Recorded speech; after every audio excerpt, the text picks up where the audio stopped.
I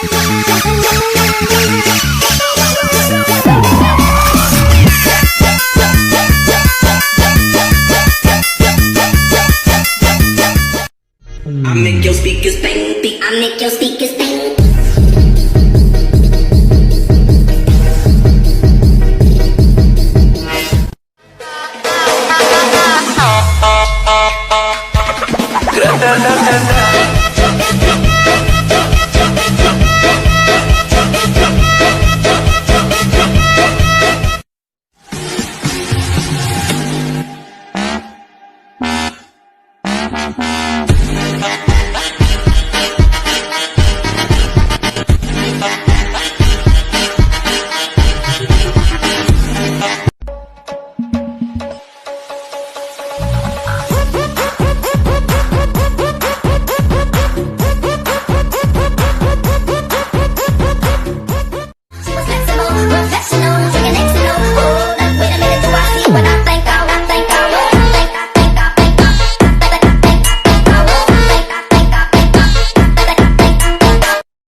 Assalamualaikum warahmatullahi wabarakatuh.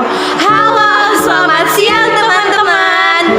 Di sini saya sebagai reporter dan ini rekan saya Adinda Putri Gunawan dan saya Anggi Salsabila Martayanti. Di sini kami berdiri akan mewawancarai kepada seorang guru tentang kolonialisme dan imperialisme. Maka saksikanlah. Bismillahirrahmanirrahim. Assalamualaikum warahmatullahi wabarakatuh. Waalaikumsalam warahmatullahi wabarakatuh. Bapak, bagaimana kabar Bapak? Alhamdulillah baik-baik saja anak-anak. Alhamdulillah kalau begitu Pak. Sebelumnya terima kasih banyak karena Bapak sudah menyanggupi permintaan kami untuk berkenalan hadir dalam wawancara ini. Ya, bagus. Perkenalkan, nama saya Anggi Salsabila Martayanti dan rekan saya Adinda Putri Gunawan.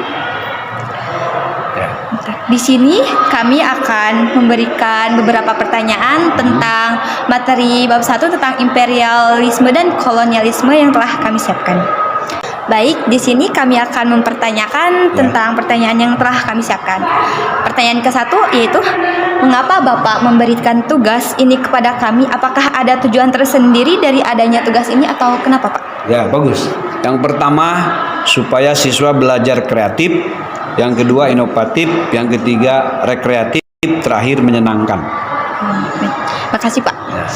Dan untuk pertanyaan selanjutnya yaitu, berapa lama Indonesia dijajah oleh bangsa Eropa dan benarkah bangsa Belanda tidak menjajah selama 350 tahun? Ya, bagus. Pertanyaan yang bagus.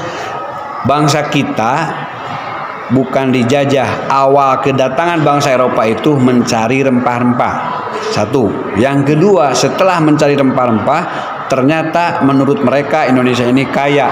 Sehingga bagaimana semua negara yang ada di Eropa bisa seperti Portugis dan Spanyol datang berbondong-bondong karena kita akan kaya rempah-rempah tersebut. Akhirnya Portugis yang paling duluan menguasai di Maluku. Dengan demikian raja-raja yang ada di seputar Nusantara oleh bangsa Eropa diadu domba supaya semuanya kekayaannya bisa diambil oleh Portugis. Makanya itu awalnya bukan penjajahan tapi mencari penjelajahan, tetapi karena kita mudah diadu domba akhirnya dikuasai. Sejak hancur kerajaan-kerajaan baru disebut penjajahan.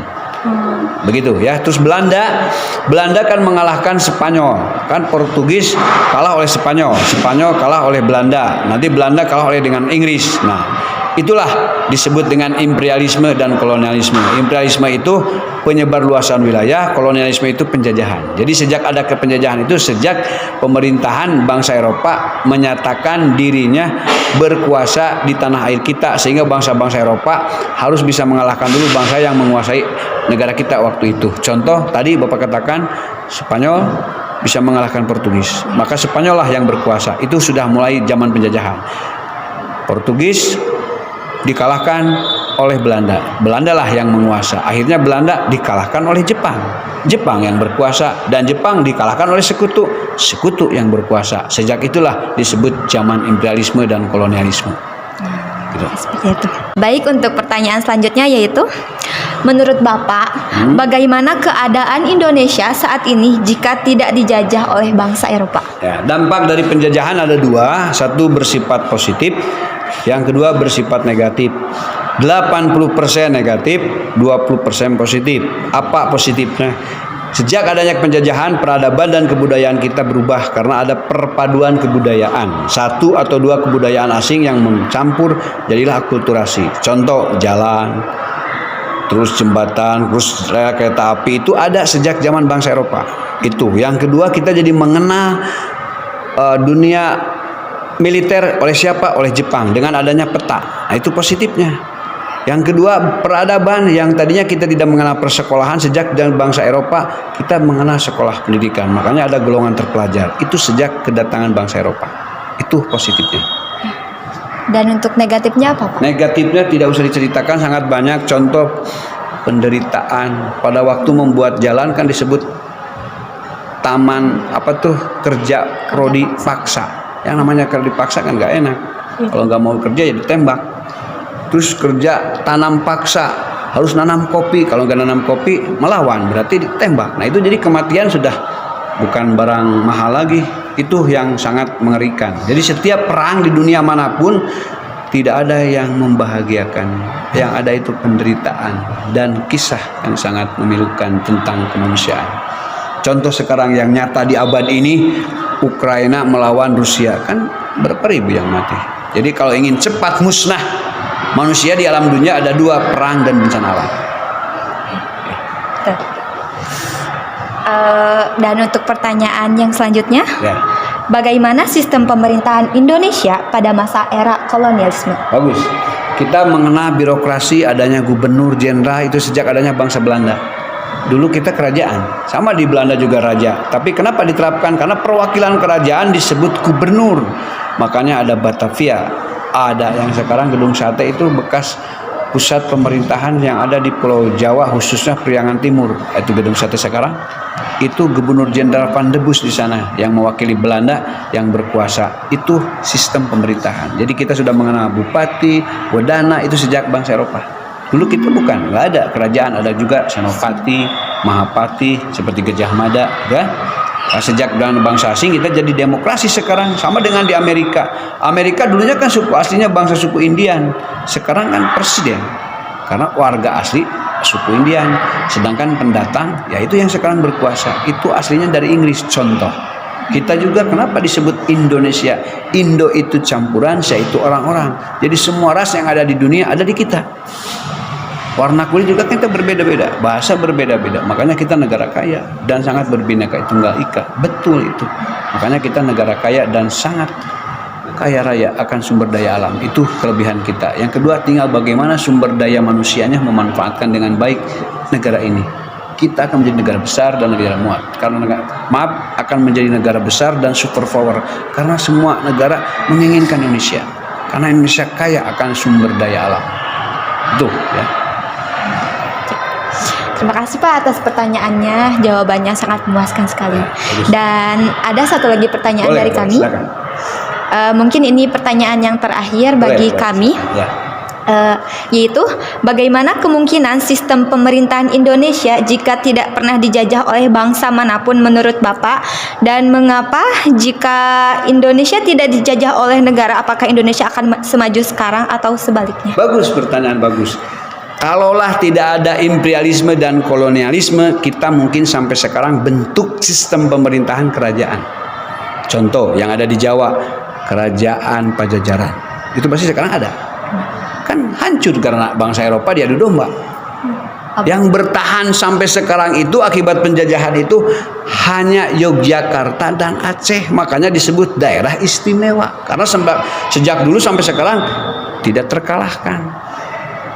Karena tidak terkalahkan, rajanya juga kan masih ada di Yogyakarta jadi gubernur. Makanya disebut daerah istimewa karena rajanya masih ada. Kita kalau rajanya tidak setuju dengan Soekarno jadi presiden, mungkin bentuk bukan pemerintahan tapi kerajaan, ya. Makanya istimewa karena lain daripada yang lain. Raja, gubernur, karena mengaku kalau tidak kita bersatu untuk melawan Belanda, tidak bersatu, kita mungkin tidak bisa mengalahkan karena dari segi persenjataan yang berbeda. Walaupun banyak jumlah manusianya, kalau senjata tidak punya, kita mati konyol. Sama dengan sekarang Rusia. Kenapa negara Rusia tidak takut sama Amerika? Karena sumber daya manusia Rusia dengan Amerika sama-sama memiliki senjata yang paling canggih dan mematikan, yaitu nuklir. Malah lebih besar Rusia. Makanya tidak takut sama Amerika. Kalau negara lain kan takut. Kenapa takut? Karena ya itu punya senjata mematikan. Kalau dulu raja-raja kita tidak diadu domba dan tidak mudah dihasut, mungkin bangsa Portugis tidak akan pernah menguasai kita. Makanya politik kejam. Nah, itulah yang disebut dengan menghalalkan segala cara. Buktinya raja-raja kita sekarang tinggal nama doang. Walaupun keturunannya banyak, tapi sekarang tidak ada karena sistem pemerintahan sudah presidensial, bukan kerajaan. Yang rajanya sudah hancur. Tapi Jogja kan dengan Aceh masih ada, jadi dihormati karena berkuasa sampai sekarang. Sama dengan Arab Saudi di Mekah. Dulu kan zaman Nabi kekhalifahan Abu Bakar, Umar, Utsman. Setelah itu mati, diganti jadi bentuk kerajaan karena adanya perubahan sistem di Timur Tengah dengan jatuhnya Konstantinopel. Kalau di kita dengan kedatangannya bangsa Eropa, raja-raja kita hancur diadu domba. Jadi tinggal puing-puing dan nama termasuk bapak keturunannya. Kan nggak bisa apa-apa. Kita juga semua keturunannya. Ya bagus. Apalagi kalau masih keturunannya, kalau di Tasik masih bertahan sekarang Sukapura. Iya. Ya, dalam Sawidah ada di sana reng-rengan dari mana kita turunan Raden. Artinya orang-orang yang dulunya berkuasa jadi raja. Tapi sekarang kan malu. Kita menyebutnya turunan anu kan gak sesuai dengan kondisi. Masa turunan raja dan jadi guru nggak baik? Iya. Lebih baik tersembunyi daripada memalukan, karena kita juga dulunya istimewa gitu ya dari segi ras dan keturunan. Wajar karena itu benar-benar keturunan. Nabi saja kan harus tahu keturunannya 7 turunan dari siapa kan hukumnya wajib. Kenapa kita tidak? Karena sekarang kita kalah dengan situasi dan alam. Jadi kita tidak paling bisa membuktikan nanti dengan pencalonan bupati, gubernur. Silakan buktikan.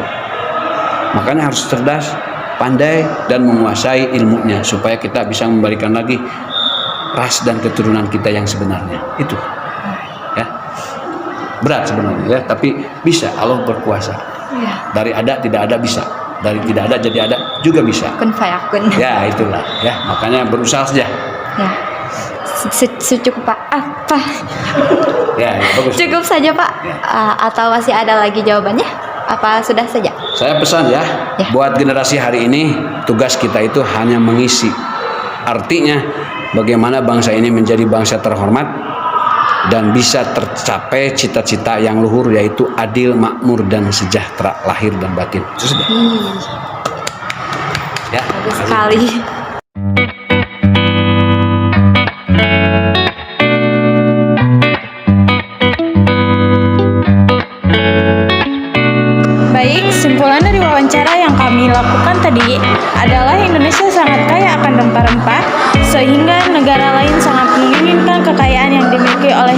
Indonesia. Dan Indonesia sangat mudah sekali terhasut sehingga diadu domba oleh negara lain dan akhirnya Indonesia terjajah oleh negara tersebut dan terjadi perpecahan warga masyarakat Indonesia. Jika negara Indonesia tidak kaya akan rempah-rempah, mungkin negara Indonesia akan jarang dijajah oleh negara lain. Maka oleh karena itu, kita sebagai penerus bangsa Indonesia jangan mudah terhasut agar apa yang pernah terjadi saat masa lampau tidak terulang kembali. Baik, sekian dari kami, mungkin cukup ya. Mohon maaf bila ada kesalahan. Wassalamualaikum warahmatullahi wabarakatuh.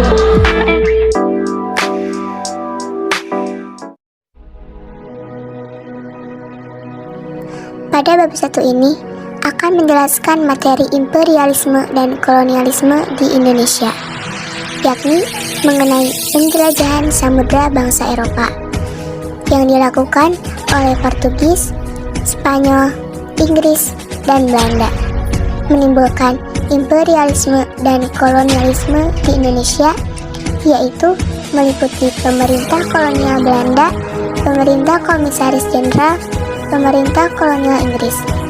Pada pemerintah kolonial Belanda dan pemerintah komisaris jenderal menerapkan sistem tanam paksa, dan pada pemerintah kolonial Inggris menerapkan sistem pajak tanah. Pada sistem tanam paksa dan sistem pajak tanah berpengaruh dalam bidang politik, ekonomi, sosial, budaya, birokrasi pemerintah, dan hukum, yang menimbulkan perlawanan di berbagai daerah meliputi Sumatera, Jawa, Bali, Kalimantan, hingga Maluku.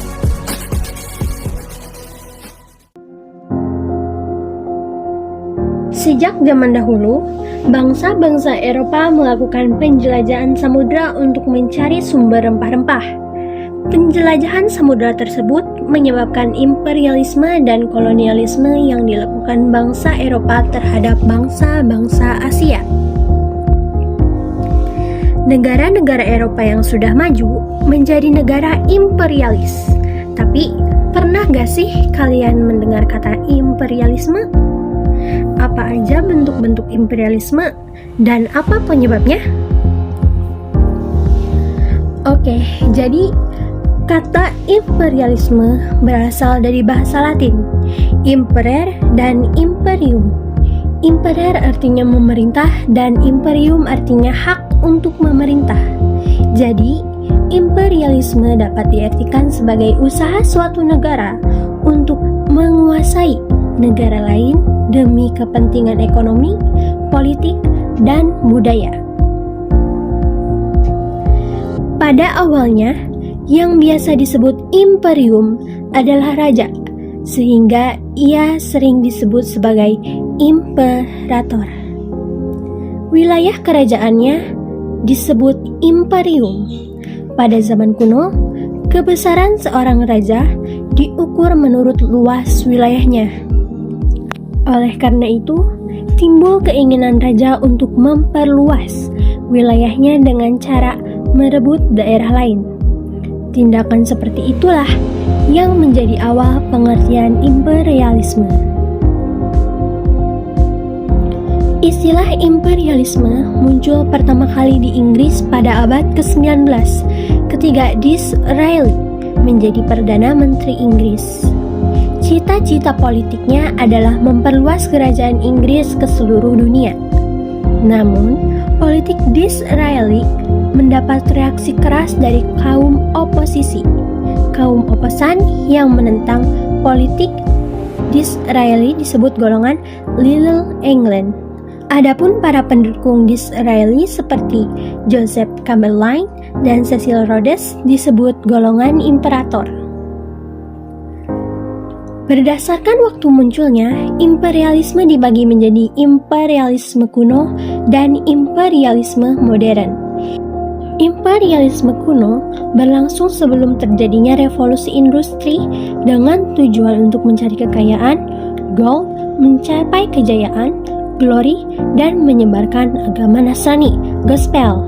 Negara yang menganut aliran imperialisme kuno adalah Spanyol dan Portugis. Imperialisme modern berlangsung setelah revolusi industri. Munculnya imperialisme modern disebabkan oleh keinginan negara penjajah mengembangkan perekonomiannya. Negara yang menganut paham imperialisme modern melakukan pembangunan industri secara besar-besaran. Perindustrian yang besar tersebut membutuhkan banyak bahan mentah dan daerah pemasaran.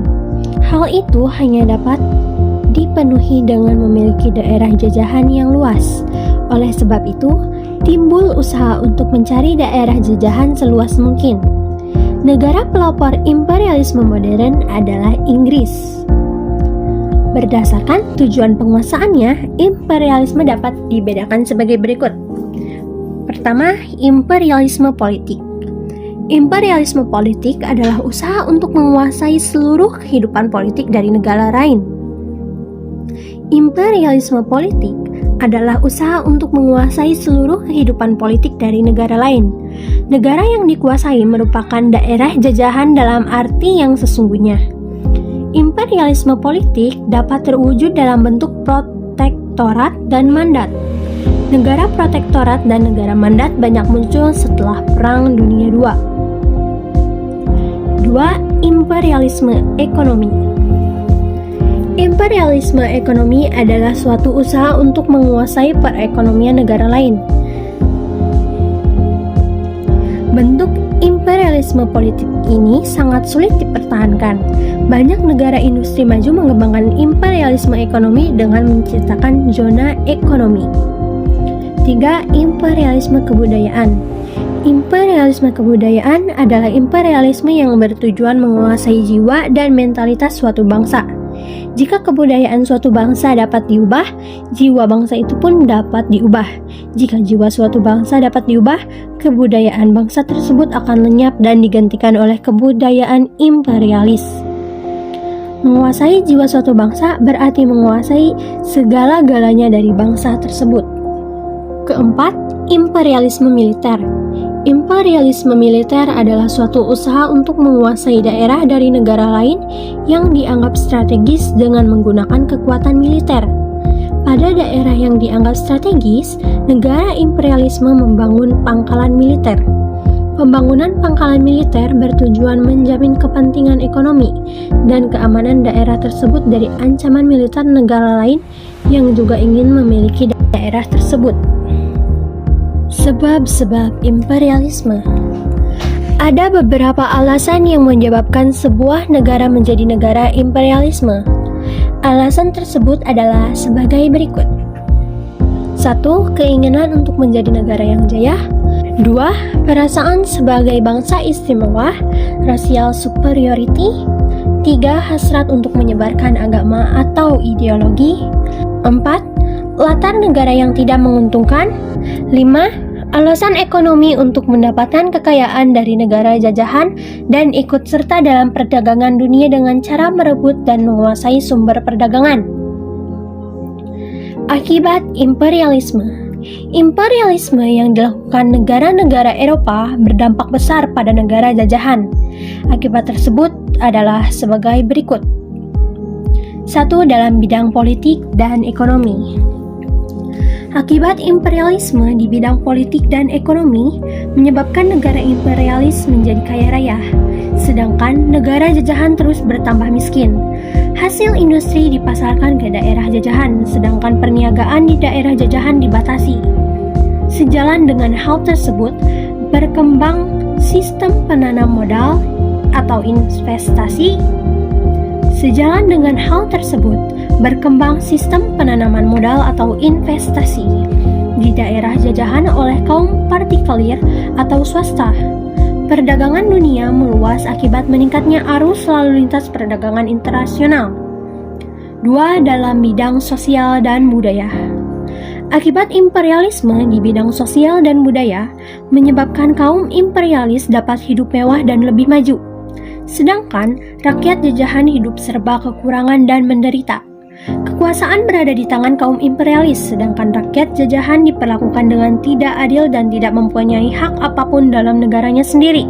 Bahkan, pada beberapa negara jajahan terjadi eropanisasi kebudayaan dan menderita. Kekuasaan berada di tangan kaum imperialis, sedangkan rakyat jajahan diperlakukan dengan tidak adil dan tidak mempunyai hak apapun dalam negaranya sendiri.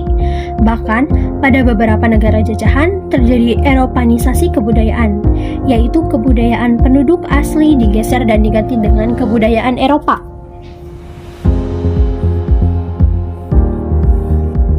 Kolonialisme.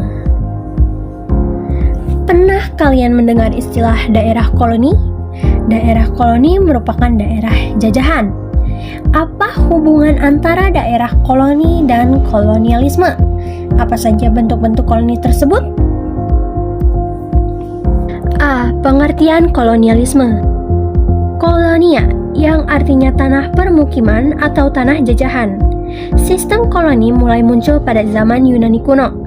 Para petani Yunani berpindah dari negerinya yang tandus ke wilayah lain yang subur. Mereka beranggapan bahwa daerah baru yang mereka tempati adalah bagian dari negara asal mereka. Oleh karena itu, mereka harus tunduk dan patuh kepada negara asal mereka. Berdasarkan anggapan tersebut, kemudian muncul istilah koloni, yaitu suatu wilayah tertentu yang dikuasai untuk diambil hasil kekayaan alamnya. Tindakan menguasai daerah tertentu untuk menguasainya disebut kolonialisme.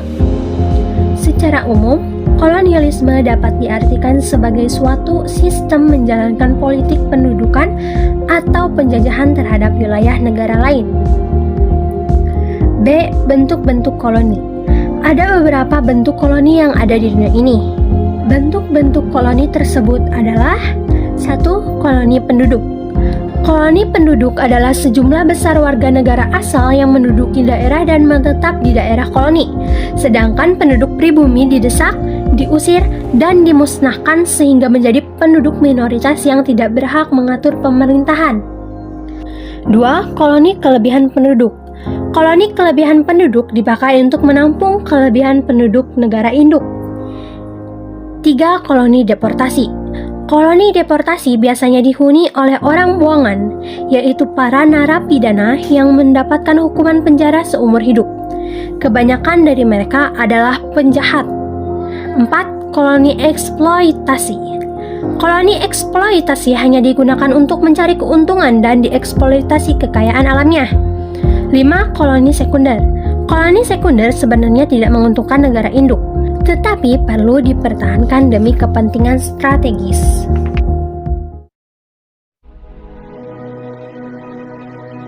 Tujuan awal kedatangan bangsa Eropa ke Indonesia adalah untuk memperoleh rempah-rempah langsung dari daerah sumbernya. Ternyata, tujuan tersebut berkembang menjadi tujuan lain untuk menguasai Indonesia. Tujuan bangsa Eropa menguasai Indonesia adalah sebagai berikut. 1. Agar dapat menguasai perdagangan rempah-rempah langsung dari daerah sumbernya. Cara ini dilakukan dengan menerapkan monopoli perdagangan. 2. Menguasai wilayah strategis untuk perdagangan dan basis militer. 3. Mengeruk sebanyak mungkin kekayaan sumber daya alam suatu wilayah. 4. Ikut campur tangan dalam urusan politik suatu wilayah. Berikut adalah bangsa-bangsa Eropa yang datang ke Indonesia dengan niat awal mencari rempah-rempah langsung dari sumbernya. 1. Kedatangan bangsa Portugis di Indonesia. Ekspedisi Portugis ke Hindia Timur, termasuk Indonesia, berlangsung atas dukungan pemerintah kerajaan. Dukungan pemerintah dilatar belakangi oleh persaingan dengan Spanyol. Pada tahun 1486, Bartolomeus Dias berlayar menyusuri pantai Afrika dengan tujuan India. Meskipun gagal mencapai India, ekspedisi Bartolomeus Dias berhasil menemukan jalur baru ke Hindia Timur, yaitu bukan lagi melalui Laut Tengah, melainkan menyusuri pantai Afrika lalu ke Samudra Hindia.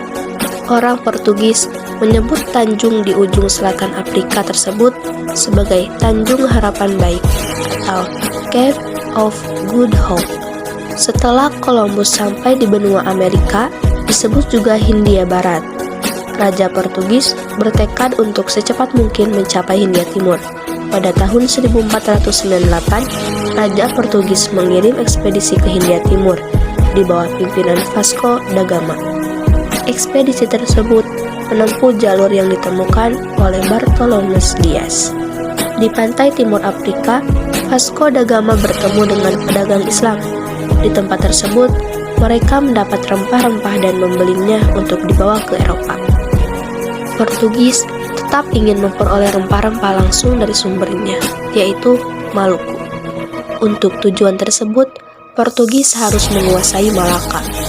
Pada tahun 1511, di bawah pimpinan Alfonso de Albuquerque, Portugis berhasil menaklukkan Malaka.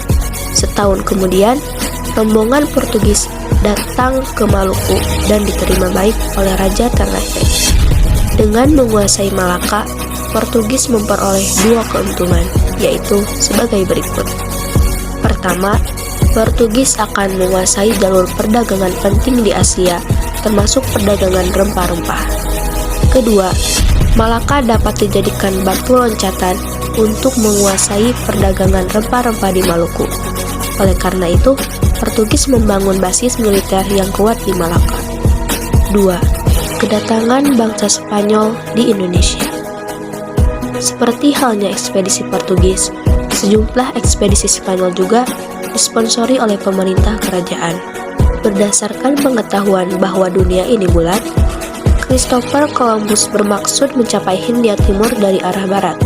Pada tahun 1492, Columbus mengajukan permintaan bantuan kepada Ratu Isabella untuk tujuannya tersebut. Ratu menyambut baik dan memberi bantuan 3 buah kapal bersama 88 pelaut. Setelah berlayar lebih dari 2 bulan mengarungi Samudra Atlantik, Columbus sampai di Kepulauan Bahama di Karibia. Pengalaman pelayaran Columbus banyak dipelajari oleh Ferdinand de Magellan. Ia mengambil kesimpulan bahwa Hindia Timur dapat dicapai dari arah barat melalui ujung selatan benua Amerika. Ekspedisi yang dipimpin Magellan memulai pelayaran pada bulan Agustus 1519.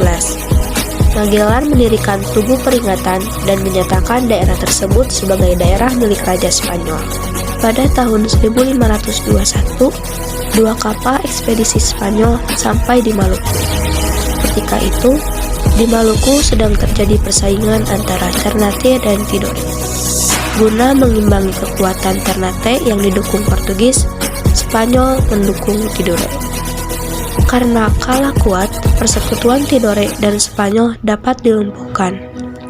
Sejak tahun 1534, tidak ada lagi ekspedisi Spanyol ke Indonesia.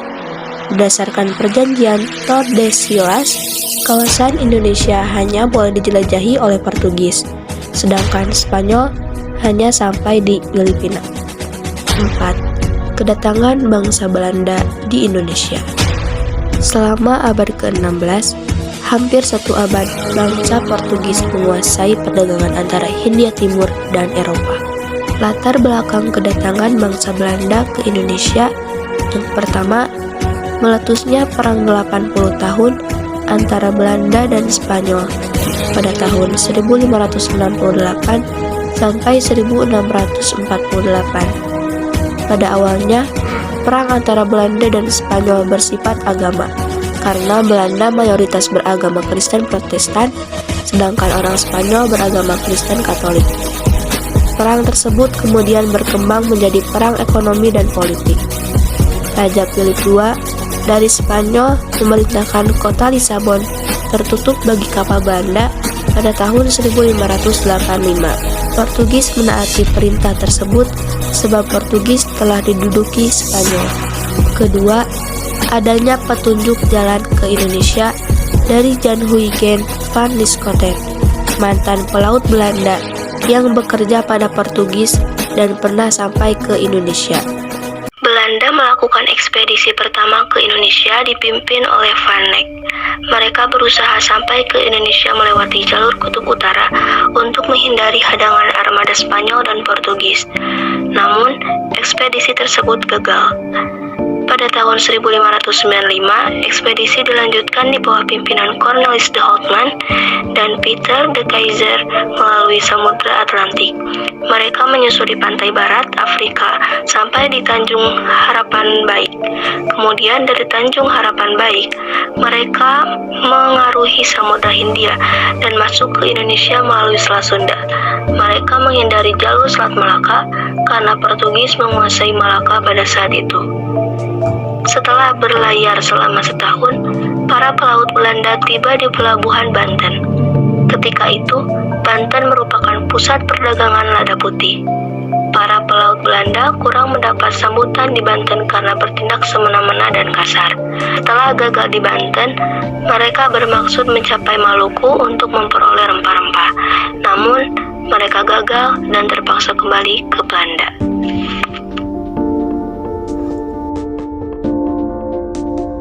Dimulai pada tahun 1500-an, Indonesia kedatangan bangsa-bangsa dari Eropa melalui jalur laut. Mereka yang pernah datang dan menduduki Indonesia diantaranya adalah Portugis, Spanyol, Inggris, dan Belanda. Tapi, jauh sebelum itu, ada banyak hal yang melatar belakangi kenapa bangsa-bangsa Eropa datang ke Indonesia. Hal yang pertama, adanya perkembangan ilmu pengetahuan dan teknologi pada masa Renaissance. Ilmu pengetahuan dan teknologi yang berkembang pesat, salah satunya adalah teori heliosentris yang dikemukakan oleh Copernicus. Teori heliosentris menyatakan bahwa bumi dan planet-planet mengelilingi matahari, dan bumi itu tidak datar, melainkan bulat. Yang kedua, adanya revolusi industri di mana penemuan mesin uap untuk kapal memudahkan bangsa Eropa melakukan perjalanan.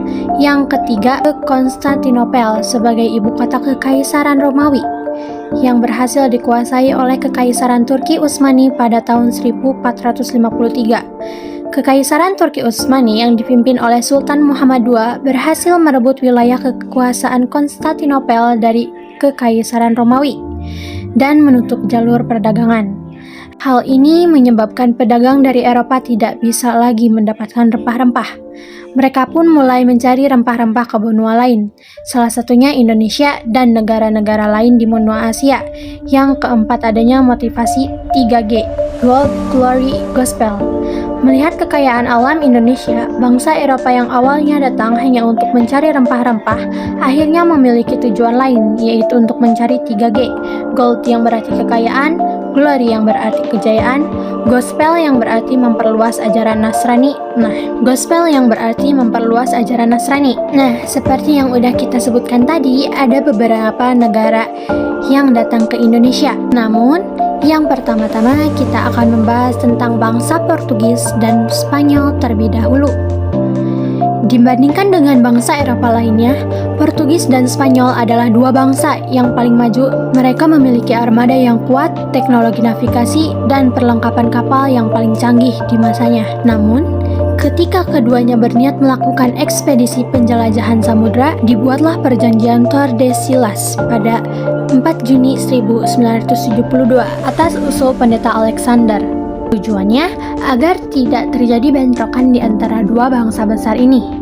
Perjanjian Tordesillas adalah pembagian arah pelayaran di mana Portugis memiliki hak untuk berdagang dan berlayar ke arah timur, dan Spanyol memiliki hak untuk berdagang dan berlayar ke arah barat.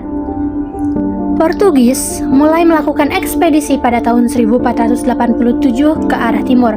Kemudian, mereka sampai di Maluku, tepatnya di Ternate pada tahun 1512. Kedatangan mereka disambut baik oleh kerajaan Ternate. Karena Ternate membutuhkan bantuan Portugis untuk melawan kerajaan Tidore, Ternate pun mengizinkan Portugis untuk membangun sebuah benteng bernama Benteng Sao Paulo.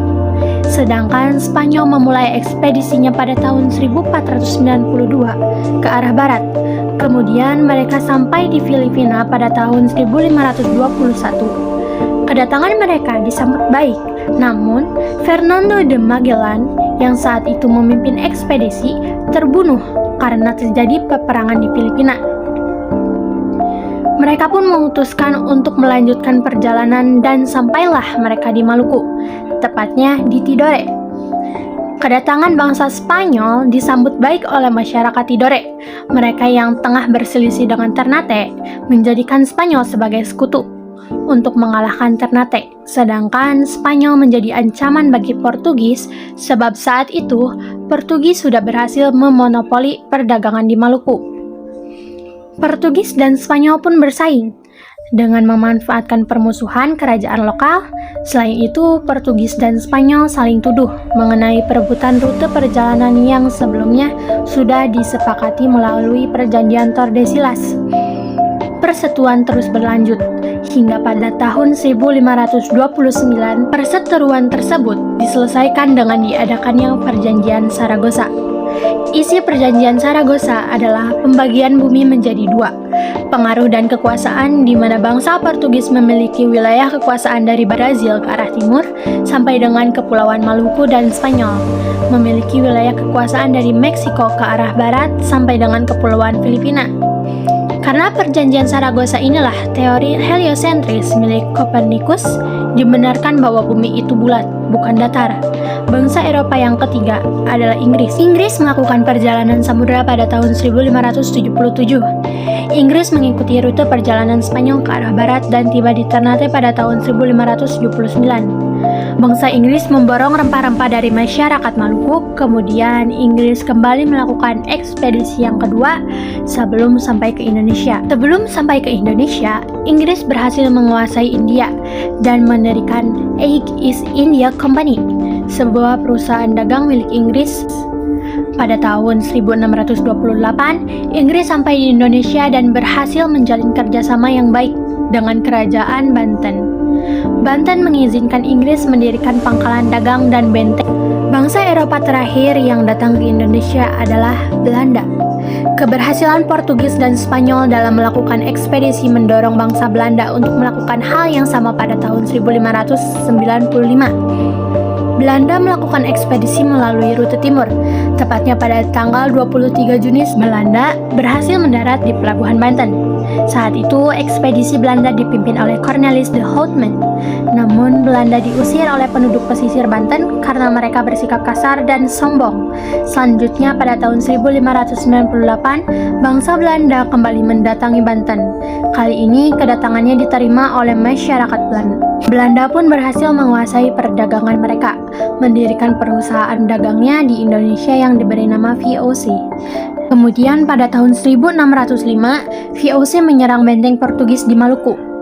Portugis pun terpaksa mundur ke Timor Leste. Kemenangan Belanda atas Portugis inilah yang menjadi jalan masuknya penjajahan kolonialisme di Indonesia.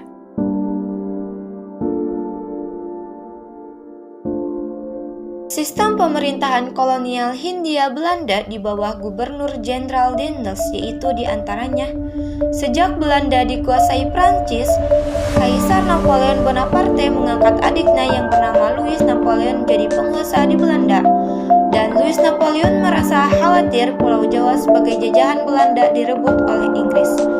Dan yang ketiga, Inggris pada saat itu sudah menduduki wilayah Bengkulu, Padang, Pulau Pinang, Ternate, dan Maluku. Louis Napoleon segera mengirimkan seorang ahli militer yang bernama Herman Willem Daendels ke Pulau Jawa sebagai gubernur jenderal.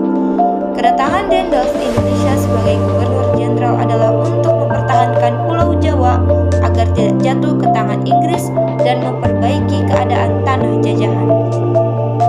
Kebijakan Daendels dalam usaha mempertahankan Pulau Jawa dari serangan Inggris antara lain: pertama, membuat jalan raya dari Anyar sampai Panarukan. Kedua, mendirikan benteng-benteng pertahanan. Ketiga, membangun pangkalan angkatan laut di Merak dan Ujung Kulon. Keempat, memperkuat pasukan yang beranggotakan orang Indonesia. Dan yang terakhir, mendirikan pabrik bersenjata di Semarang dan Surabaya. Daendels juga berusaha memperbaiki keadaan Pulau Jawa dengan cara lain, antara lain membagi Pulau Jawa menjadi 9 prefektur atau daerah, mengangkat para bupati di seluruh Jawa sebagai pegawai pemerintahan Belanda, memperbaiki gaji pegawai, memberantas korupsi, dan memberi hukum yang berat bagi para pegawai yang melakukan praktik korupsi, dan yang terakhir memberikan badan-badan pengadilan yang sesuai dengan adat istiadat. Usaha untuk memajukan dan mempertahankan Pulau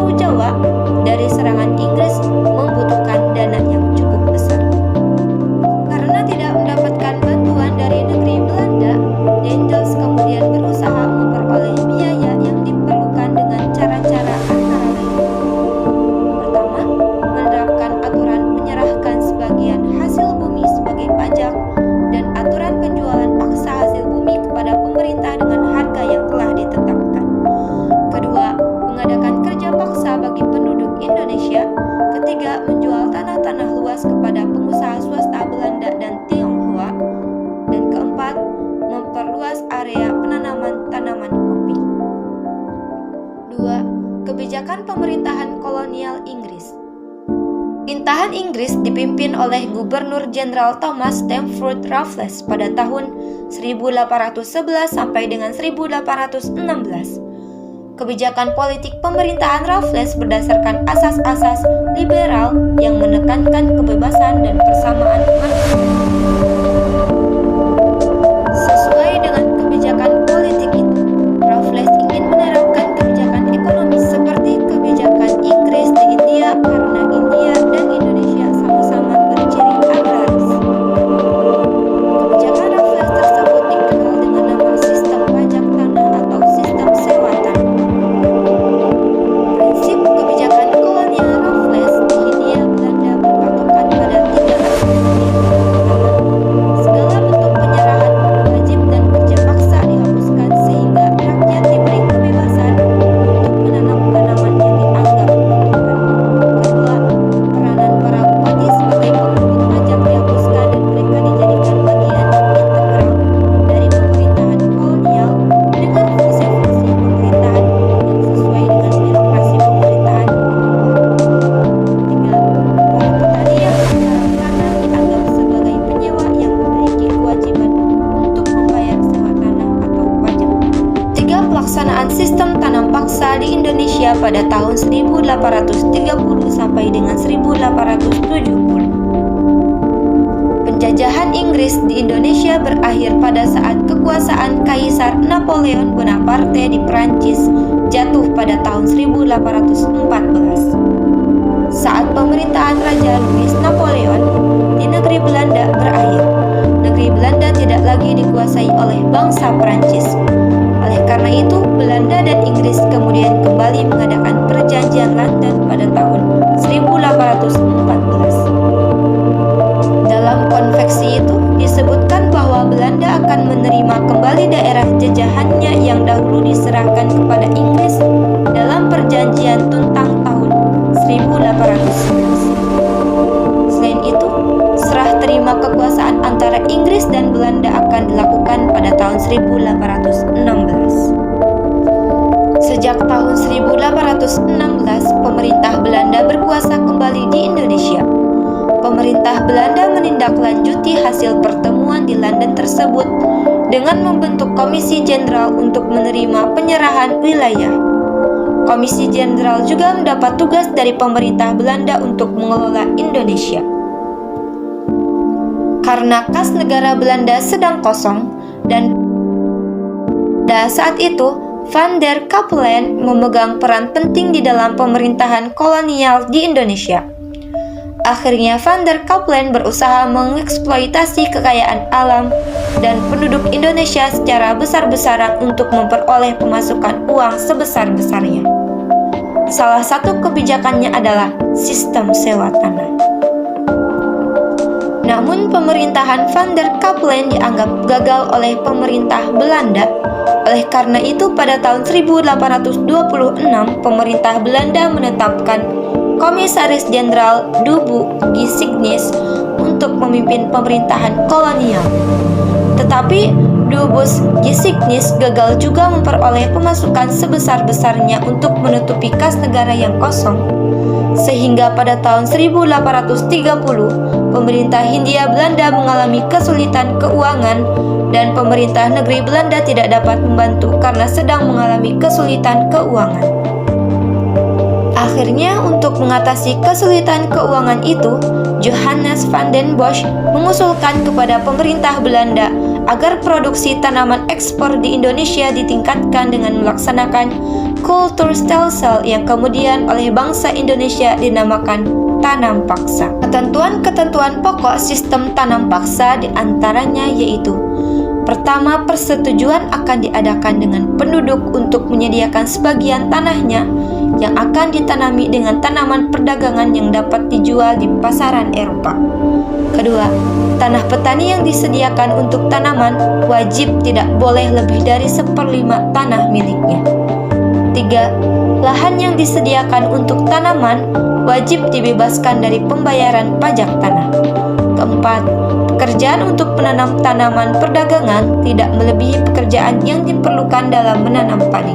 Pelaksanaan sistem tanam paksa, yaitu dalam praktik pelaksanaan tanam paksa seringkali menyimpang dari ketentuan-ketentuan pokok yang telah ditetapkan sehingga rakyat banyak dirugikan. Adapun penyebab terjadinya penyelewengan adalah karena adanya peraturan Kultur Perkentan menetapkan bahwa setiap pegawai pengawas akan mendapat persen atau hadiah apabila dapat menyerahkan hasil tanaman lebih dari yang ditentukan. Dampak tanam paksa. Pertama, yang menyimpang dari ketentuan pokoknya sehingga mengakibatkan penderitaan bagi rakyat Indonesia berupa kemiskinan rakyat, kewajiban kerja rodi yang membebani petani, pembayaran pajak yang memberatkan petani, bahaya kelaparan yang terjadi di Cirebon tahun 1843, di Demak tahun 1849, dan di Grobogan pada tahun 1859, yang keuntungannya antara lain dikenalnya jenis tanaman baru seperti kopi dan indigo. Adanya saluran-saluran irigasi, para petani mendapat pengetahuan baru dan dapat memanfaatkan fasilitas yang dibangun di kelak kemudian hari. Poin keempat yaitu sistem usaha swasta pada tahun 1870 sampai dengan 1900. Usaha kaum liberal di negeri Belanda yang menuntut agar sistem tanam paksa dihapuskan telah berhasil pada tahun 1870. Namun, tujuan yang hendak dicapai oleh kaum liberal tidak hanya terbatas pada penghapusan sistem tanam paksa. Tujuan dalam bidang ekonomi. Perintah tidak melakukan campur tangan dalam kegiatan ekonomi. Kegiatan ekonomi harus ditangani oleh pihak swasta. Faktor yang dapat menghambat kehidupan ekonomi masyarakat seperti sistem tanam paksa, kerja rodi, dan pajak yang berlebih harus dihapuskan. Dan yang terakhir, kegiatan siswa negara adalah memelihara ketertiban umum dan menegakkan hukum agar sektor ekonomi berjalan lancar. Itulah tujuan dalam bidang ekonomi. Dan faktor-faktor yang mendorong pemodal swasta Belanda untuk menanamkan modalnya di Indonesia. Pertama, kemajuan industri dan perdagangan di Belanda. Kedua, lancarnya hubungan Indonesia-Belanda akibat disibukkannya terusan Suez. Ketiga, terselenggaranya Dinas Pos pada tahun 1868 dan Dinas Telegraf tahun 1856. Dan yang keempat, berlakunya Undang-Undang Agraria pada tahun 1870. 5. Politik etis. Pada akhir abad ke-19, muncul kritik kepada pemerintah Hindia Belanda berkaitan dengan praktik liberalismenya yang gagal dalam memperbaiki tingkat kehidupan rakyat di Indonesia. Eksploitasi secara besar-besaran terhadap rakyat Indonesia menumbuhkan reaksi dari golongan sosialis Belanda yang semakin meningkat menjelang awal abad ke-20. Mereka meminta agar negara Belanda menerapkan politik balas budi atau politik etis kepada Indonesia karena telah banyak membantu dalam mengatasi kesulitan keuangan dan ekonomi Belanda. Pada tahun 1899, Van de Venter memaparkan gagasannya dalam majalah The Gids. Ia mengemukakan ide N-R-Schuld atau utang budi, yaitu utang yang harus dilunasi untuk menjaga kehormatan. Utang budi tersebut harus dibalas dengan memajukan Indonesia melalui sektor pengajaran, pengairan, dan pemindahan penduduk. Politik etis mulai dijalankan sejak tahun 1900 sejalan dengan semakin meningkatnya penanaman modal asing di Indonesia. Belakang tetapi, dalam pelaksanaannya, ternyata pemerintah Belanda melaksanakan politik etis menurut kepentingannya sendiri. Di antaranya yaitu, pendidikan dilaksanakan untuk memenuhi kebutuhan pegawai rendahan, perbaikan di bidang irigasi ditunjukkan untuk perkebunan swasta dan transmigrasi untuk membuka areal perkebunan baru bagi perusahaan swasta. Dan meskipun politik etis lebih menguntungkan pemerintah kolonial, namun masih ada manfaat yang dapat diperoleh bangsa Indonesia. Manfaatnya yaitu, di bidang pendidikan, rakyat Indonesia memperoleh kesempatan mengenyam pendidikan modern. Golongan terpelajar hasil politik etis tersebut mulai tumbuh kesadaran kebangsaannya setelah mengenyam pendidikan modern. Berkat pendidikan kolonial, bangsa Indonesia membuktikan sederajat dengan bangsa Belanda. Meskipun jumlahnya masih sangat sedikit, namun golongan terpelajarlah yang akhirnya memelopori pergerakan nasional Indonesia yang menentang penjajahan dan memperjuangkan kemerdekaan dengan cara-cara yang modern. Perkembangan sistem pemerintahan pada masa kolonial. 1. Bidang politik. Kebijakan pemerintah kolonial yang meletakkan hierarki administratif di atas menjadikan kedudukan bupati sebagai alat kekuasaan pemerintah kolonial. Elit kerajaan dan birokrasi Jawa menjadi terikat pada struktur pemerintah kolonial dan peranan politiknya menjadi berkurang. Peranan elit kerajaan bergeser dari urusan politik pada masalah lain, seperti budaya. Di pihak lain, birokrasi pemerintah kolonial menjadi semakin kuat. 2. Bidang ekonomi. Kebijakan tanam paksa dan ekonomi liberal menjadikan Indonesia sebagai negara penghasil bahan mentah. Pengaruh ekonomi barat di Indonesia tidak saja pada perdagangan hasil perkebunan. Belanda juga mengimpor barang-barang yang dihasilkan industri di negaranya. Kebijakan tersebut berakibat buruk pada usaha-usaha di Indonesia. 3. Bidang sosial. Sistem perkebunan swasta yang diterapkan pemerintah kolonial mengakibatkan berkurangnya tanah subur untuk pertanian pangan dan banyak penduduk yang kehilangan mata pencaharian di bidang pertanian. 4. Bidang budaya. Masuknya pengaruh tata kehidupan barat dalam masyarakat Indonesia, cara pergaulan, gaya hidup, bahasa, dan cara berpakaian barat mulai dikenal di kalangan istana. Ada beberapa kelompok yang ingin mempertahankan tradisi dan ada pula kelompok yang menerima pengaruh budaya barat secara mentah-mentah. 5. Struktur birokrasi pemerintah kolonial. Akibat keterbatasan wilayah yang dikuasainya, pembaruan yang dilakukan Daendels hanya berpusat di Jawa. 1. Aparatur pemerintah kolonial. 2. Pamreh Praja. 3. Pegawai rendahan Eropa. 6. Sistem hukum pemerintah kolonial. Pada tahun 1848, mulai dibentuk Kitab Undang-Undang Hukum, Perdata, dan Hukum Dagang. Pembuatan kitab undang-undang tersebut dilatar belakangi oleh kegagalan perdagangan hasil bumi orang Belanda. Aktivitas perdagangan tersebut kebanyakan dilakukan dengan perantaraan orang Cina. Perlawanan rakyat Indonesia terhadap kekuasaan kolonial. Pengaruh kebijakan kolonial secara politik tampak dari reaksi rakyat Indonesia dalam bentuk perang besar. Perang tersebut meletus di berbagai wilayah di Indonesia. Yang pertama, Sumatera. Perjuangan melawan pemerintah kolonial Belanda dilakukan di Aceh, Sumatera Utara, dan Sumatera Barat. A. Perang Aceh pada tahun 1873 sampai 1904. B. Perlawanan rakyat Batak pada tahun 1878 sampai 1907. C. Perang Padri pada tahun 1821 sampai 1837. 2. Jawa. Perjuangan melawan pemerintah kolonial Belanda dilakukan juga di Jawa, seperti Perang Diponegoro pada tahun 1825 sampai 1830. 3. Bali. Perang Bali pada tahun 1848 sampai 1908. Pada tahun 1844, Kerajaan Buleleng berhasil menawan kapal dagang Belanda di Perancak, daerah Jemberana, yang saat itu berada di bawah kekuasaan Kerajaan Buleleng. Peristiwa tersebut dijadikan alasan oleh Belanda untuk menyerang Pulau Bali pada tahun 1848. 4. Kalimantan. Perjuangan melawan pemerintahan kolonial Belanda dilakukan juga di Kalimantan.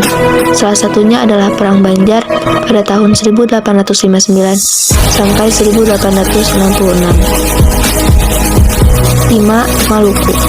Perjuangan melawan pemerintahan Belanda dilakukan juga di Maluku, seperti perlawanan yang dilakukan oleh Kapiten Patimura pada perlawanan rakyat Maluku tahun 1817.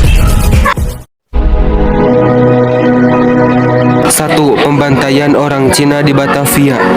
Pada tahun 1700-an, jumlah imigran Cina di Batavia meningkat drastis. Hampir setengah penduduk kota adalah orang Cina. Peningkatan jumlah penduduk ini tidak diimbangi dengan bertambahnya lapangan kerja. Akhirnya, banyak orang Cina terpaksa menjadi perampok. Guna menekan angka kejahatan, VOC memutuskan mengirim semua orang Cina yang tidak memiliki pekerjaan ke Thailand, Sri Lanka, dan Afrika Selatan. Akibatnya muncul rumor bahwa mereka yang dideportasi akan diumpankan ke ikan hiu di lautan. Serangan para pemberontak Cina menimbulkan kepanikan di kalangan penduduk Eropa di Batavia. Di tengah keresahan ini, muncul provokasi untuk menyerang penduduk Cina di dalam kota guna mencegah mereka bergabung dengan pemberontakan di luar kota. Akibatnya sangat mengerikan.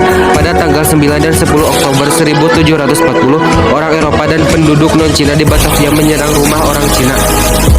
Dalam peristiwa tersebut, sekitar 10.000 orang Cina yang tinggal di dalam dan di luar tembok Batavia terbunuh. 2. Pemberontakan Cina.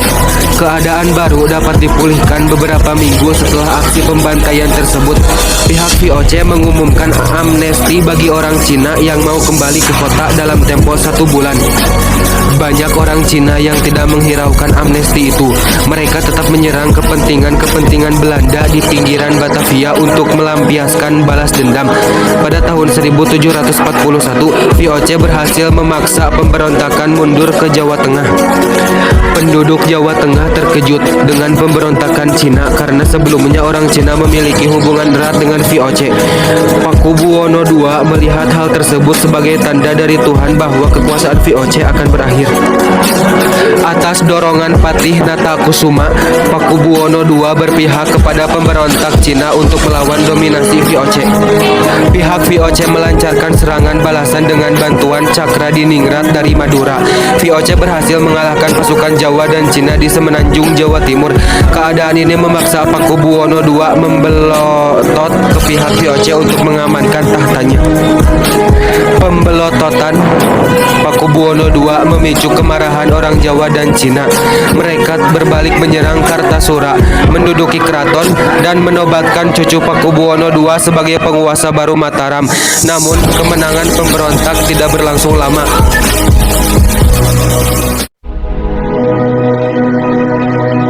1. Strategi perlawanan bangsa Indonesia melawan penjajah sebelum abad ke-20.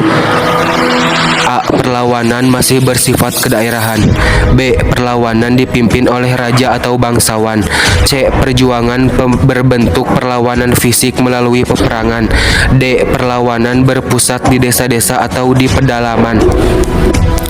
Kelemahan dari perjuangan bangsa Indonesia saat melawan penjajah. A. Perjuangan bersifat lokal atau kedaerahan. B. Perlawanan terhadap penjajah dilakukan secara sporadis dan tidak dalam waktu yang bersamaan. C. Perjuangan pada umumnya dipimpin oleh pemimpin yang karismatik. D. Perjuangan melawan penjajah dilakukan dengan kekerasan senjata. E. Para pejuang mudah diadu domba oleh pihak penjajah sehingga perselisihan sering terjadi di antara pemimpin Indonesia sendiri. 2. Strategi perlawanan bangsa Indonesia melawan penjajah sesudah abad ke-20. A. Sudah bersifat nasional. B. Perjuangan dipimpin oleh golongan terpelajar. C. Perjuangan melalui organisasi pergerakan nasional. D. Pusat perjuangan di kota-kota.